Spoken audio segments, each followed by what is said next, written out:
Welcome, how are you? Thank you. How are you? Hi. Oh, the red chair. Yes, It's been a long real. time. Yes. How's life? It's good. Everything's good. How are you? I'm all right. I'm all right. Yeah. Such an interesting conversation, this new idea of family, right? It's not even new adoption, but just a conversation about what family is and how families develop has really changed in the last 15 years. Yes, and for me, especially because I was raised in the same way that you were, Yorgo. Yeah. Yes, you know, that we were raised in a family where everyone had a mustache, the women too, and, you know, everyone ate together and laughed together. Everyone knows your business. Everyone knows everything. So the minute I got married, it was like, oh, are you pregnant? Where's your baby? Yeah. You know, and I was like, I'm trying. And it was shocking that it wasn't, you know, it's this thing that is your God-given right. And this thing that, you know, I had worked so hard for breaking into, how I broke into show business.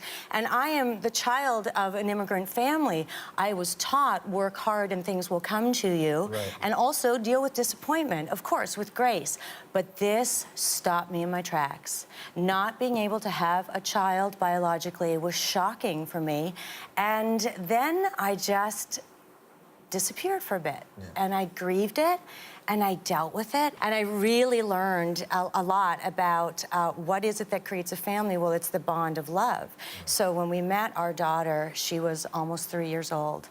It had fallen through so many times we were almost matched with, you know, birth mothers living in Ohio. We were on waiting lists in Greece. We had applied here in Canada, trying anything we could.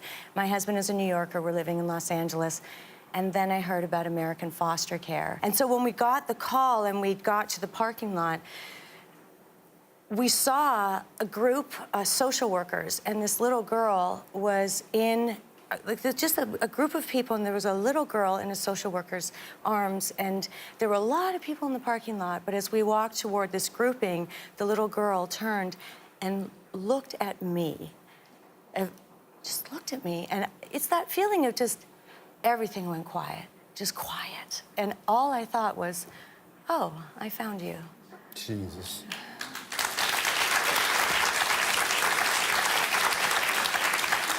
From my friends who've gone through a biological birth, said they realize that the reason it takes 9 months is because it takes you that long to get ready. Yeah. Well, they say it takes about 7 months, and then you just want to have the kid.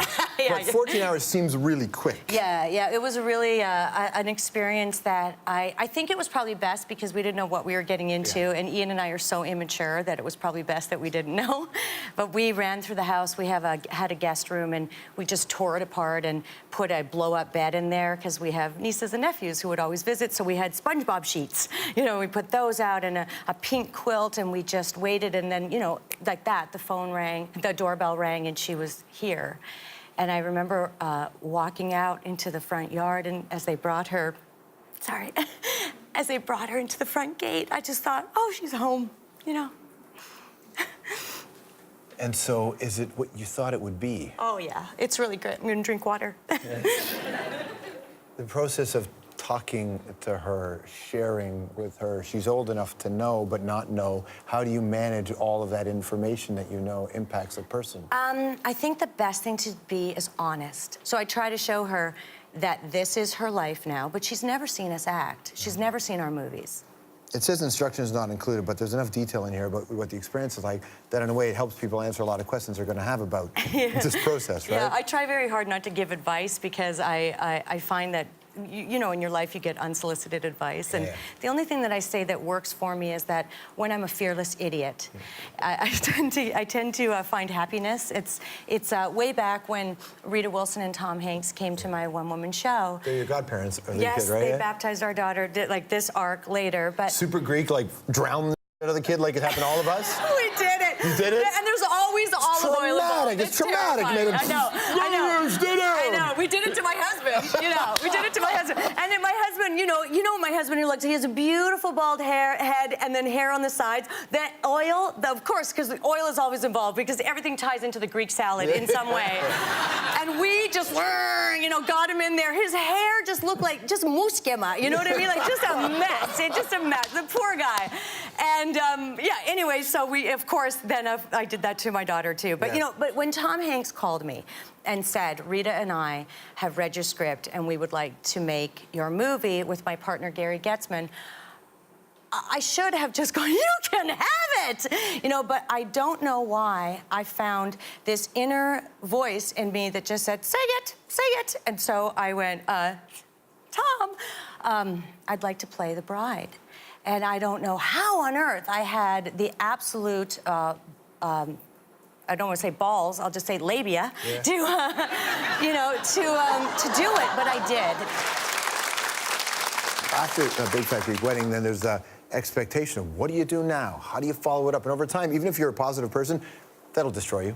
Well, the thing is, I was in a secret quest to be a mom, so none of those questions bothered me at all. And even still now, when you know, I'll be walking through Neiman Marcus, and there's always a contingency of our people, whether they be Persian or Italian or Irish. Everyone feels the movie's about them, right? And they're always like, "Why don't you make another movie?" And they're always yelling at me, and it's like, because I'm really happy being a mom, and I'm writing movies and being in movies too. It's a strange thing that happens that my desire hasn't ended to work. Different kind of creativity, different responsibility, the different kind of art that you want to make? Yes, it's very different. The things that I want to do, I don't care what people think of me. I don't read reviews. I don't care what people say.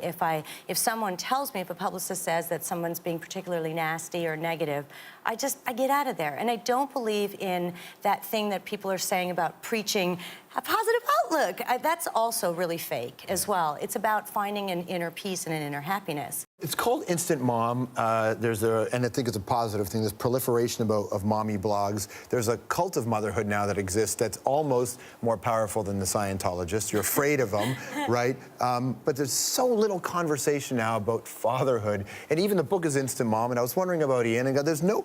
What do the guys do in this scenario? Yeah, I address that in the prologue because I don't write about my husband and our personal life in any way. We chose not to call it Instant Family.